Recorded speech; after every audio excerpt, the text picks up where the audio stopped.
Masters, you are all welcome.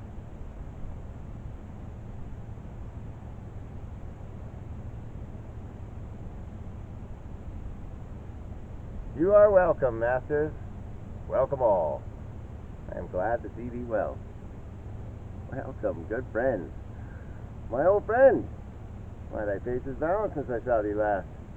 Comest thou to beard me in Denmark? Masters, you are all welcome. We'll even to it like French falconers. Fly at anything we see. We'll have a speech straight. Come, give us a taste of your quality. A passionate speech. I heard thee speak me a speech once, but it was never acted. Or if it was, not about once. The play. I remember. It pleased not the millions. 'Twas caviare to the general. But it was, as I received it, and others his judgments in such matters tried in the top of mine, an excellent play. One speech in it I chiefly loved. It was Aeneas' tale to Dido, and thereabout of it especially, where he speaks of Priam's slaughter. If it live in your memory, begin at this line. Let me see. The rugged Pyrrhus, like the Hyrcanian beast. It's not so. It begins with Pyrrhus.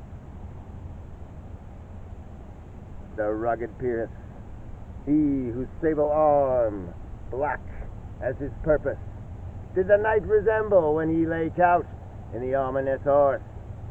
But now this dread and black complexion, smeared with heraldry more dismal, head to foot now is he total gules, horridly tricked with blood of fathers, mothers, daughters, sons, baked and impasted with the parching streets that lend a tyrannous and a damned light to their lord's murder. Roasted in wrath and fire, and thus oversized with coagulated gore, with eyes like carbuncles, the hellish Pyrrhus, old grandsire Priam seeks.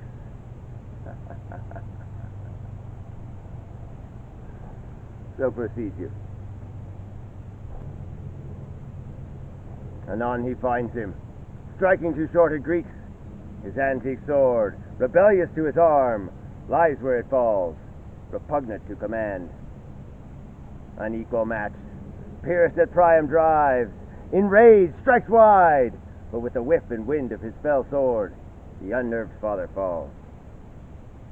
Then, senseless Ilium, seeming to feel this blow, with flaming top, stoops to his base, and with a hideous crash takes prisoner Pyrrhus' ear.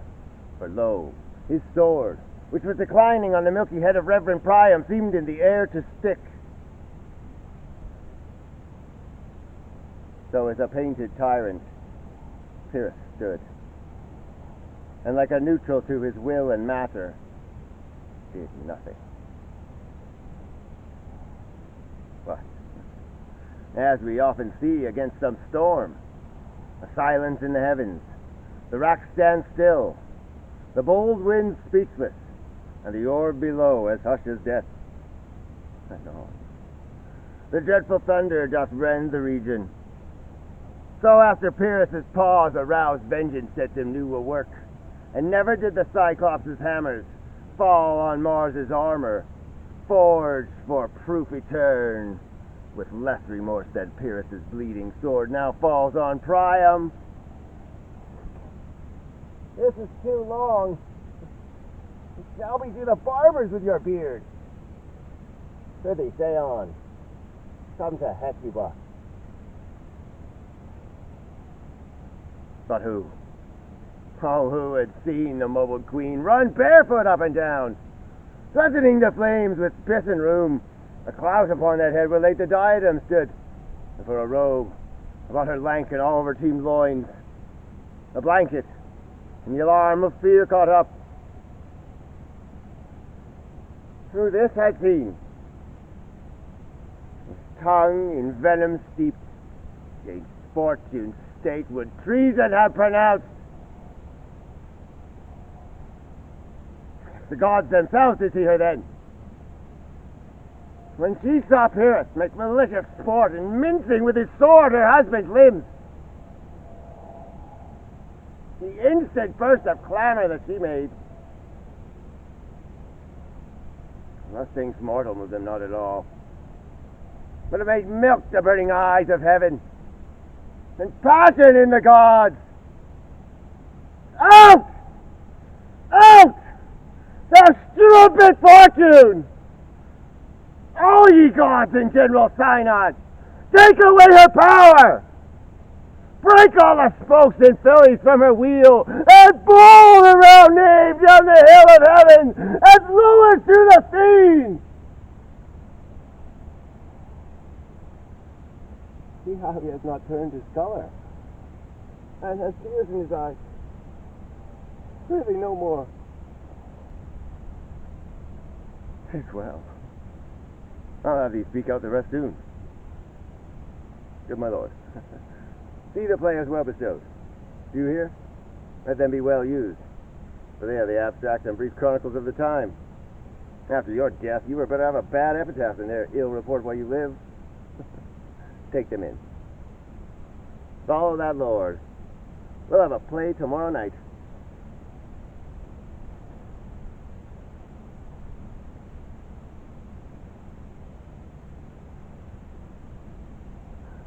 I am alone. A rogue and peasant slave am I. Is it not monstrous that this player here, but in a fiction, in a dream of passion, force his soul so to his own conceit, and from her workings all his visage wand, tears in his eyes, distraction in his aspect, a broken voice, and his whole function suiting with forms to his conceit. And all for nothing. For Hecuba. Hecuba to him, or he to Hecuba, that he should weep for her.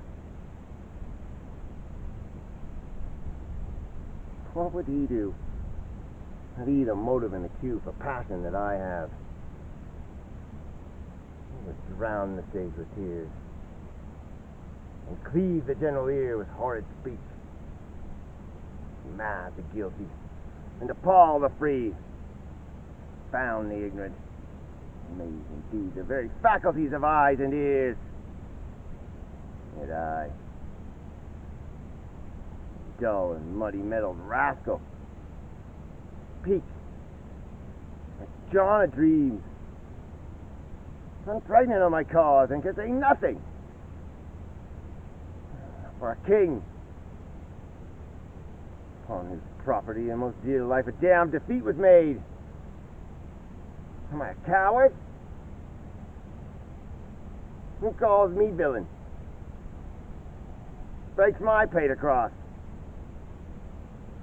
Plucks me at the beard and blows it in my face. Who does this, me, huh?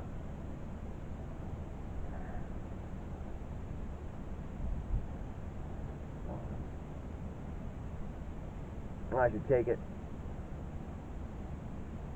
Cannot be, but I am pigeon-livered. And that gall to make a present bitter. Well, this I would have fatted all the region kites with this slave's offal.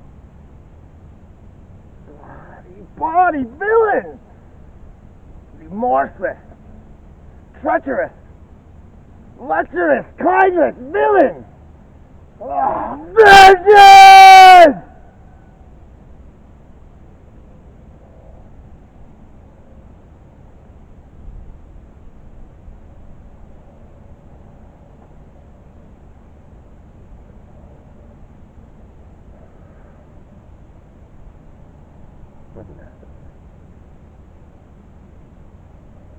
This is most brave, that I, son of a dear father murdered, prompted to my revenge by heaven and hell. What a whore. Unpack my heart with words and fall a cursing, like a very drab, a scullion. Fie upon it! foe.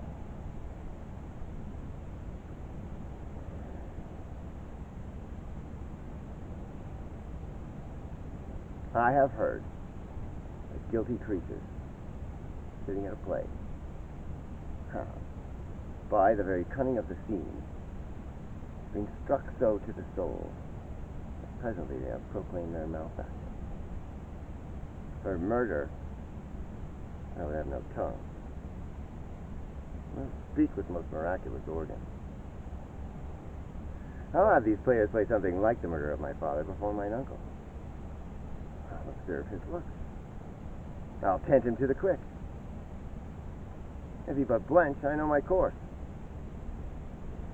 The spirit I've seen may be a devil. The devil has power to assume a pleasing shape. And perhaps, because of my weakness and my melancholy, he is very potent in such spirits. Abuses me to damn me. I'll have grounds more relative than this. The play's the thing wherein I'll catch the conscience of the king,